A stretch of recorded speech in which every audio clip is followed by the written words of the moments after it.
Now everybody, let me tell you a story about Hollywood shame, where terrible actors and scripts collide. Oh, what a mess it is on the other side. Saw the lights, camera, action begin, but all I got was a movie that plunged in a spin. From the first scene to the credits that roll, a Hollywood disaster, you've taken its toll. Silver Screen Cesspool, bad movies galore. Can't help but wonder what the hell were they making these for? Throw in some cliches, the sharp, the predictable plot. It's a train wreck, I tell you, it's all they ever got.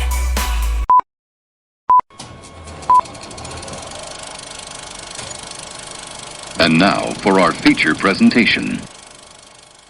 Welcome to the Silver Screen Cesspool, where we review the pool. And now your host, the surveyor of cinema, the mocker of moronic movies, the terror of tiny town, the last known survivor of battlefield Earth, the one of many, Alan Smithee. Detective Fox loves work and alcohol. Boring. After going to AA, his sponsor Chip becomes the main suspect in his investigation of a missing child. Well, this could be interesting. Fox also starts to believe that people are disappearing up Chip's butt. There it is! Butt Boy from 2019 is the kind of movie you watch, wondering what the hell I'm watching, and at the end, the best answer you can come up with is, I think that was a movie. The movie opens on the eve of Chip's first prostate exam. He clearly hates his job, and his wife is likely cheating on him, calling her lover on the landline in the kitchen.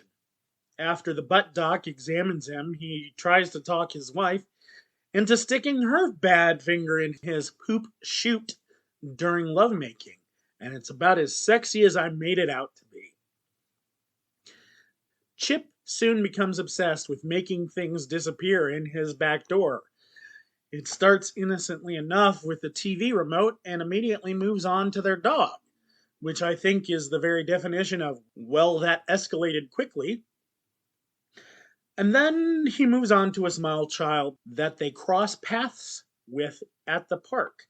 This also explains why the movie is called Butt Boy, because a boy went missing in the dude's butt.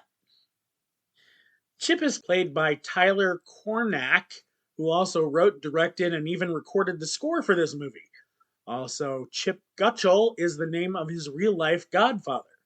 And I have to wonder what all this says about Mr. Cornack's real-life mental state. He's more obsessed with butts than Sir Mix-a-Lot, LL Cool J, and Tom Green combined. Early the next morning, Chip feels remorse for losing their remote, wakes up in tears, and tries to hang himself in the garage. Fast forward 10 or so years, we're then introduced to Detective Tyler Fox, who is attending his first AA meeting, where he's connected with his sponsor, Chip, who failed in his hanging attempt. Detective Fox is a stereotypical detective you see in movies attending AA.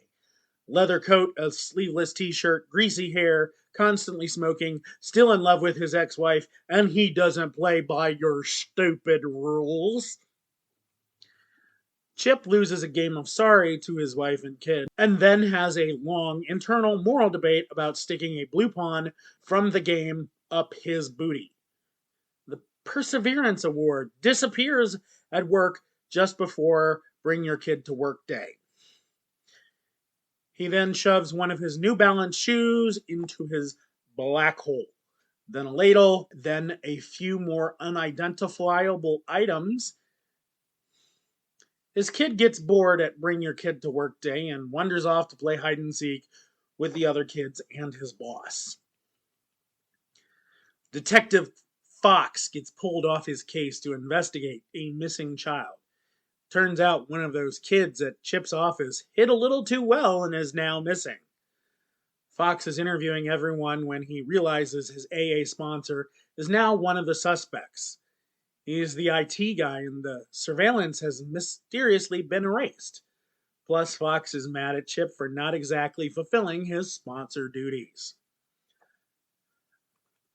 Fox follows Chip, who has an animal carrier. Chip abandons it and Fox finds it empty. This is when Fox puts it together and he theorizes.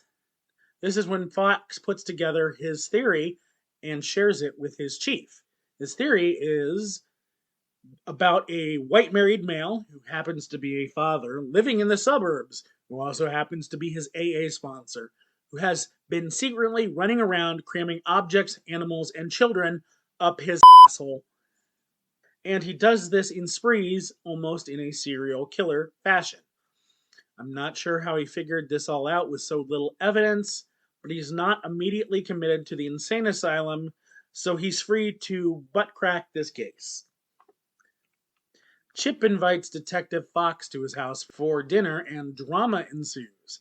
In fact, this movie works well as an intense crime drama anytime they step away from the butt stuff to let that happen. So it's like for 5 minutes of the total movie tops.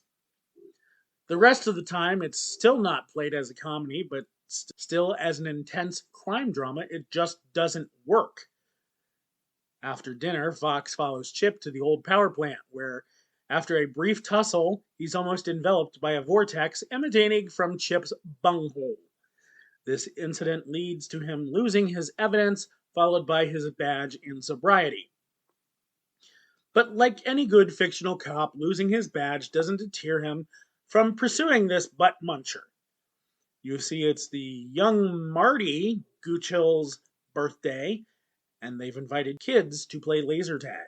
Detective Fox is either determined to prevent another child from being sucked up Chip's butt, or doesn't understand that you're not supposed to bring real guns in laser tag. Fox finds himself on the losing end of this confrontation, however. Chip somehow spins this into a tale that makes him the hero.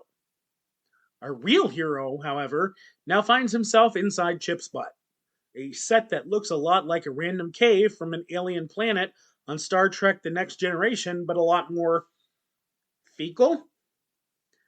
Which is exactly how I always pictured the inside of my butthole. He quickly finds the missing child, the dog, and everything else Chip has put in his pooper.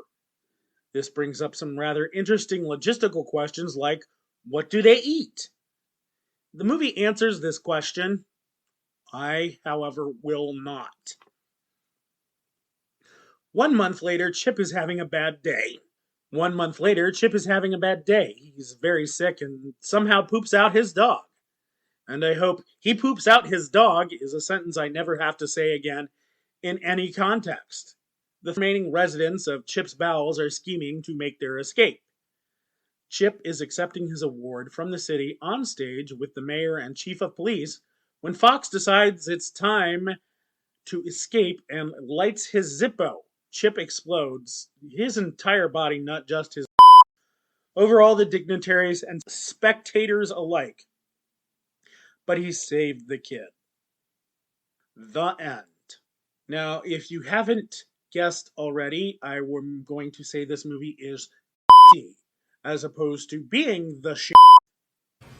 I wonder what's inside your butthole. I wonder what's inside your butthole. Maybe there's astronauts and maybe there's aliens all inside your butthole. Butt Boy is available streaming on Freevee. What's inside your butthole? I always want to know what's inside your butt. I wonder what's inside your butthole. I wonder what's inside your butthole. Silver Screen Cesspool is written, directed, and starring Alan Smithee. Assistant director, producer, and stunt coordinator, Alan Smithee. Boom mic operator, sound editing, and music by Alan Smithee. Construction coordinator, The Amazing Rando. Makeup by Crayola. Catering was provided by the Soylent Corporation. Alan Smithee will be back in Return of the Curse of the Planet of the Prehistoric Bikini Ninjas versus Kingdom of the Bride of the Killer, Shark Cheerleaders 2, Electric Boogaloo.